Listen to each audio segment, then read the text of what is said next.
ಇವತ್ತು ಇಲ್ಲಿ ಸೇರಿದ ಉದ್ದೇಶ ಈ ಒಂದು ಅಕ್ಷರ ಜ್ಯೋತಿ ಯಾತ್ರೆ ಈಗ ಮುಕ್ತಾಯ ಹಂತದಲ್ಲಿದೆ.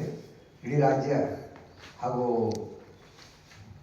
ನೇರ ರಾಜ್ಯ ಅಂತ ತೆಲಂಗಾಣ ಹಾಗೂ ಮಹಾರಾಷ್ಟ್ರ ಕೂಡ ಎಲ್ಲ ಮುಗಿಸ್ಕೊಂಡು 9ನೇ ತಾರೀಕಿಗೆ ನಮ್ಮ ಜಿಲ್ಲೆಗೆ ಬಸವಣ್ಣ ನೇತೃತ್ವದ ಒಂದು ಯಾತ್ರೆ ಇದರಿಗೆ ಬಂದು ಸೇರ್ತಾ ಇದೆ. 9ನೇ ತಾರೀಕು 10ನೇ ದಿನಾಂಕ 10ನೇ ತಾರೀಕು ಶುಕ್ರವಾರದಂದು ಸಮಾರಂಭ ಡಾಕ್ಟರ್ ಪೂಜ್ಯ ಚನ್ನಬಸವ ಪಟ್ಟೇದಾರ್ ರಂಗಮಂದಿರದಲ್ಲಿ ಹಮ್ಮಿಕೊಳ್ಳಲಾಗಿದೆ.